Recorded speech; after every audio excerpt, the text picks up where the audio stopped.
Assalamualaikum everyone. I hope you all are well. Today we are going to discuss the important literary work of criticism, which is the function of criticism at present time by Matthew Arnold. इसमें हम बहुत सारे important points को discuss करेंगे, जिसमें सबसे पहले हम राइटर की बायोग्राफी को डिस्कस करेंगे, देन इंट्रोडक्शन ऑफ एसे को करेंगे, उसके बाद जो डेफिनेशन दी है क्रिटिसिज्म की आर्नल्ड ने उसको करेंगे, then 3 functions for the critic, role of criticism, the objective approach and last पे हम कंक्लूजन को डिस्कस करेंगे. So without wasting time let's get started. Matthew Arnold पैदा हुए 24 दिसंबर 1822 में और इनकी डेथ हुई 15 अप्रैल 1888 के अंदर. इनको पोइट, क्रिटिक और मोस्ट सिग्निफिकेंट राइटर के तौर पर जाना जाता है विक्टोरियन पीरियड में इंग्लैंड के अंदर. विक्टोरियन पीरियड के बारे में हम स्टडी करें तो हमें पता चलता है कि ये क्वीन विक्टोरिया की एज थी और इस एज के अंदर जो फीमेल्स थी वो बहुत ज़्यादा डिप्रेस्ड थी, सफ़र कर रही थी, क्योंकि उस टाइम में सोसाइटी के अंदर मेल्स डोमिनेंट थे और फीमेल्स को कोई राइट नहीं दिया जाता था. Right to vote, property, inheritance, कोई इस किस्म का उनको राइट नहीं दिया जाता था इस वजह से. इसके अलावा मैथ्यू आर्नल्ड जो हैं उन्होंने लिटरेरी क्रिटिसिज्म की हिस्ट्री के अंदर बहुत ही इंपॉर्टेंट और प्रोमिनेंट प्लेस जो है वो पाई है. और ऑब्जेक्टिव अप्रोच जो है उस टाइम में विक्टोरियन पीरियड के अंदर जो 1860 के अंदर स्टार्ट हुई है उसमें भी मैथ्यू आर्नल्ड एक प्रोमिनेंट फिगर के तौर पर रहे हैं. मैथ्यू आर्नल्ड को मॉडर्न क्रिटिक के साथ साथ क्रिटिक भी कहा जाता था. ऐसा क्यों कहा जाता था? क्योंकि उस टाइम में जो लिटरेचर पर या लिटरेरी वर्क्स पर क्रिटिसाइज करते थे उनको क्रिटिक्स के तौर पर जाने जाते थे, लेकिन उन पर भी जो क्रिटिसिज्म करते थे वो मैथ्यू आर्नल्ड थे. इस वजह से उनको क्रिटिक का नाम दिया जाता है. इसके अलावा जो मैथ्यू आर्नल्ड हैं इनके पास बहुत ज़्यादा नॉलेज था लिटरेचर से रिलेटेड और उनका हर क्रिटिसिज्म जो है वो मीनिंग से फुल होता था. मतलब उनकी हर बात में कोई ना कोई मीनिंग होता था हर क्रिटिसिज्म के अंदर. और मैथ्यू आर्नल्ड को जो है वो सोशियोलॉजिकल स्कूल ऑफ क्रिटिसिज्म का नाम भी दिया जाता है, कहा जाता है, क्योंकि मैथ्यू आर्नल्ड ने बहुत ज़्यादा इम्पॉर्टेंट रोल प्ले किया है क्रिटिसिज्म के अंदर इस वजह से. एंड देन आगे हमारे पास डेफिनेशन आती है क्रिटिसिज्म की जो मैथ्यू आर्नल्ड ने दी है, जिसको हम डिटेल में नेक्स्ट अपनी टॉपिक के अंदर डिस्कस करेंगे. मेंशन्ड लास्ट लाइन पर लिखा हुआ है touch stone method. Touch stone method एक ऐसा तरीका, टच स्टोन एक ऐसा कीमती पत्थर का नाम है जिस पर जो गोल्ड है, सोना है, उसको रगड़कर चेक किया जाता है कि क्या ये कीमती पत्थर मतलब रियल सोना है या नहीं है. तो ये टच स्टोन जो है वो उस कीमती पत्थर का नाम है जिससे उसको घिसकर चेक करते हैं. तो यही मेथड राइटर्स के लिए यूज़ किया गया है कि आज के राइटर्स को क्लासिकल राइटर्स के साथ मैच करके चेक किया जाता है कि इनका राइटिंग स्टाइल जो है अगर उनके साथ मैच होता है तो इट मीन्स उनका जो राइटिंग्स हैं उनकी वो बहुत बेस्ट हैं. लेकिन अगर उनके साथ क्लासिकल राइटर्स के साथ नहीं मैच होता राइटिंग स्टाइल्स या पैरामीटर्स, तो वो उनको नकली ख्याल करते हैं या उनकी राइटिंग्स को बेहतर नहीं समझा जाता.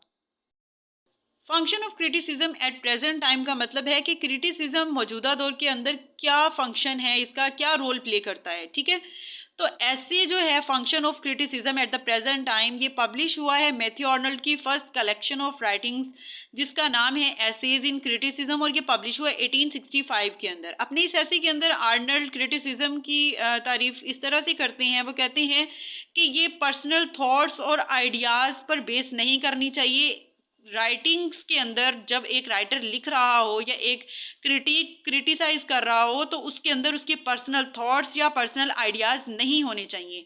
उसको अनप्रेजुडाइज्ड होना चाहिए, यानी बाइसनेस नहीं होनी चाहिए. फॉर एग्जांपल एक पर्सन एक चीज़ को लाइक करता है तो हो सकता है वो दूसरी को डिसलाइक करता हो, तो जो चीज़ वो राइट कर रहा है तो वो उसकी लाइकिंग में भी आ सकती है ना.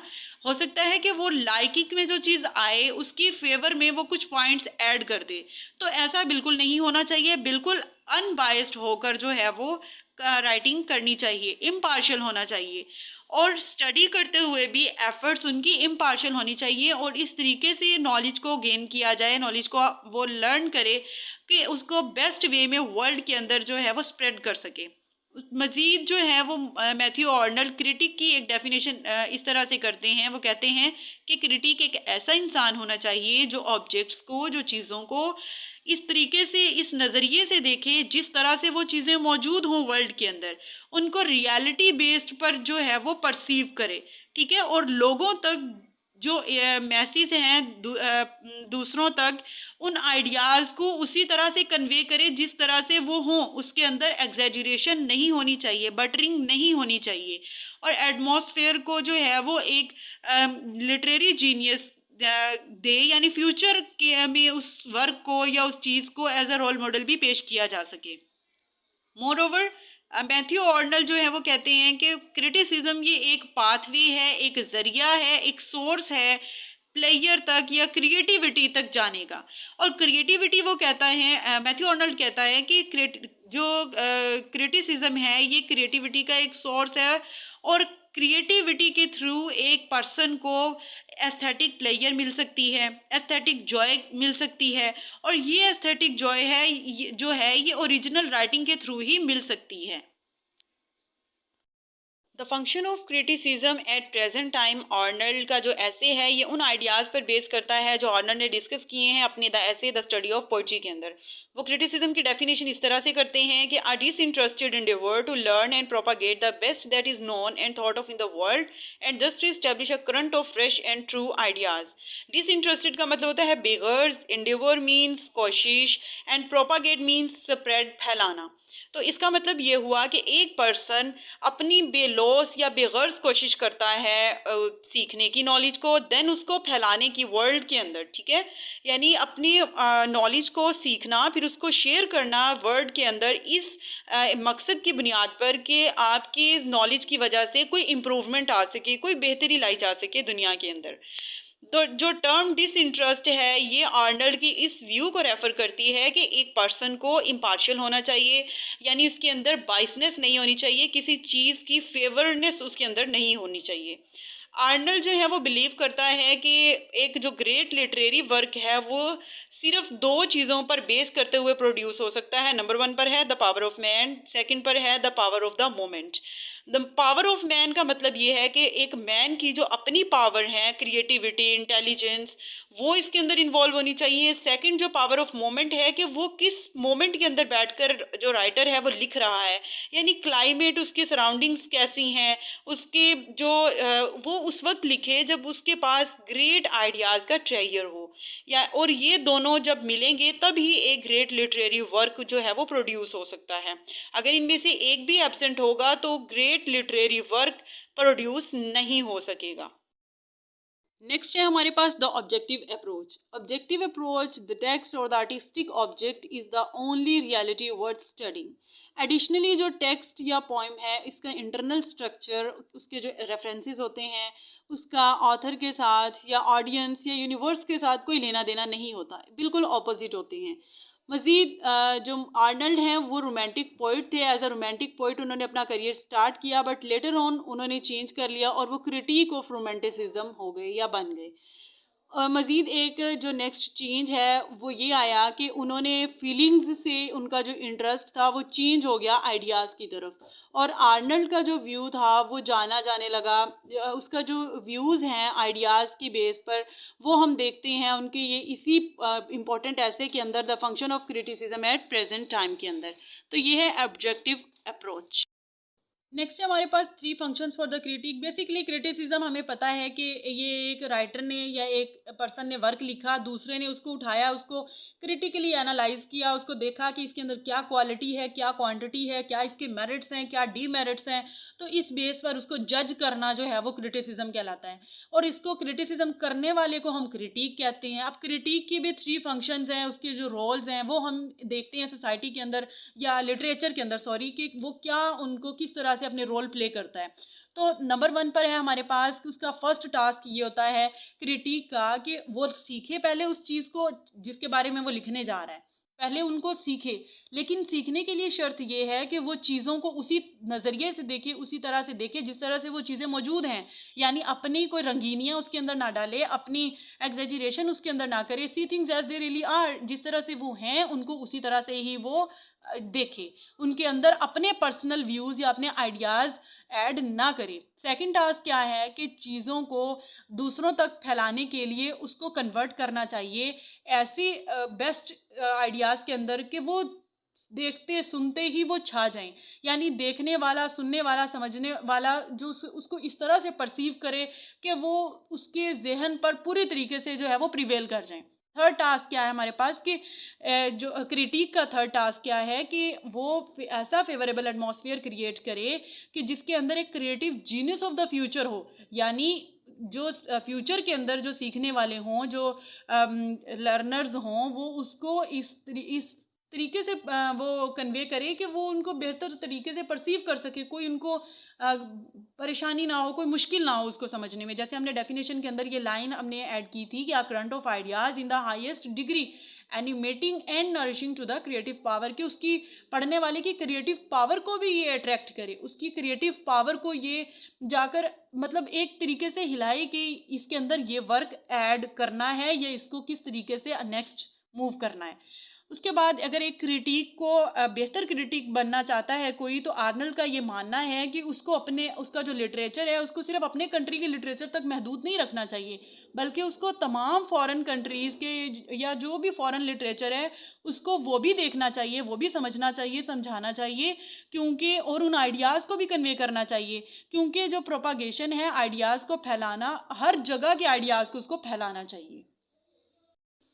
ओके, सो नेक्स्ट है हमारे पास literary criticism and creativity. Creativity basically ऐसी पावर्स, ऐसी एबिलिटीज़ का नाम होता है जिसमें एक पर्सन उनको यूज़ करके कोई एक्स्ट्रा ऑर्डिनरी वर्क प्रोड्यूस करे। इसको क्रिएटिविटी, हर इंसान के अंदर नेचर ने कोई ना कोई एबिलिटी ज़रूर रखी है जिसको हम उसको वो यूज़ करके जो भी वो कोई काम करे या कुछ भी वो न्यू प्रोड्यूस करे, उसको हम क्रिएटिविटी का नाम देंगे। सो आर्नल्ड का ये मानना है कि क्रिएटिव कैपेसिटी जो है ये इम्पॉर्टेंट है, ज़्यादा इम्पॉर्टेंट है क्रिटिकल फैकल्टी से। हाउएवर जो डेफिनेशन है क्रिटिसिज्म की, उसके अंदर ये जो नॉलेज है ये हर किस्म की ब्रांच के अंदर एग्जिस्ट करता है, मतलब सिर्फ एक लिटरेचर तक कॉन्फाइन नहीं है, बल्कि ये theology, philosophy, history, art, science, हर चीज़ के अंदर जो है ये एप्लीकेबल है। और ये चीज़ों को उस तरह से देखता है, ऑब्जेक्ट्स को, जिस तरह से वो रियलिटी के अंदर एग्जिस्ट करती हैं। और मज़ीद जो है आर्नल्ड ये कहता है कि क्रिएशन ऑफ क्वालिटी जो है ये सिर्फ तभी पॉसिबल है जब लोगों के अंदर एक ह्यूज मैस ऑफ आइडियाज़ होगा, huge mass of current of fresh ideas present होगा। जाहिर सी बात है एक इंसान तभी कुछ करने के काबिल होता है जब उसके अंदर कुछ सोचने समझने की एबिलिटी होती है। तो क्रिएटिविटी तो नाम ही इन्हीं चीज़ों का, थॉट्स और आइडियाज़ का नाम है। जब किसी के पास कोई सोच ही नहीं होगी तो वो कोई अपने फ्यूचर प्लान कैसे कर सकेगा। जब उस इंसान की कोई मंजिल ही नहीं होती, जिस इंसान के पास कोई सोच नहीं होती, ठीक हो गया। जब तक कोई सोच नहीं होगी तो आप अपना कोई काम कैसे कंटिन्यू कर सकते हैं, कि आपको पता ही नहीं होगा कि आपने कहाँ जाना है, तो आप कैसे कहीं जो है वो पहुँच सकते हैं। सो क्रिटिसिज्म का भी इसी तरह ही इसके क्रिएटिविटी के साथ लिंक है। आर्नल्ड कहता है कि पावर ऑफ मैन और पावर ऑफ मूवमेंट दो ऐसी चीज़ें हैं जिनके मिलने से एक गुड पीस ऑफ लिटरेचर जो है वो क्रिएट किया जा सकता है।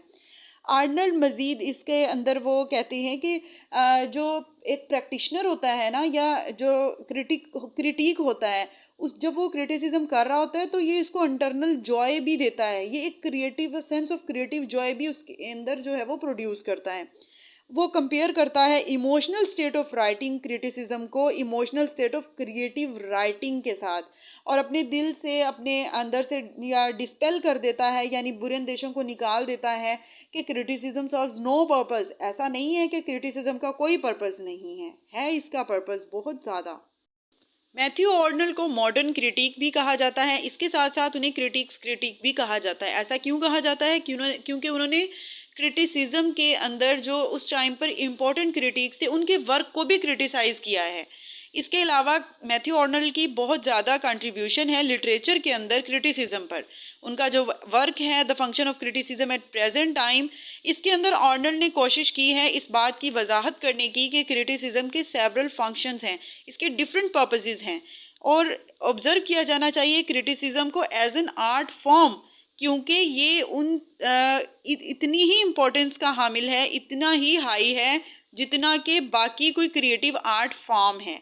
इसके अलावा जो मैथ्यू आर्नल्ड हैं, इन्होंने ऑब्जेक्टिव मेथड को पेश किया है क्रिटिसिज्म की फील्ड के अंदर through comparison and analysis. Criticism के अंदर मैथ्यू आर्नल्ड ने जो इम्पोर्टेंट टॉपिक्स या पॉइंट्स जिनको डिस्कस किया है वो life, society, religion, culture, national character and all aesthetic activities थी। सो आई होप आप सबको समझ आई होगी। ये था आज का हमारा टॉपिक। मैं आपसे मिलूंगी अपनी नेक्स्ट वीडियो में। प्लीज़ अगर आप मेरे चैनल पर न्यू हैं तो इसको सब्सक्राइब कीजिए, लाइक कीजिए, शेयर कीजिए अपने फ्रेंड्स के साथ। तब तक के लिए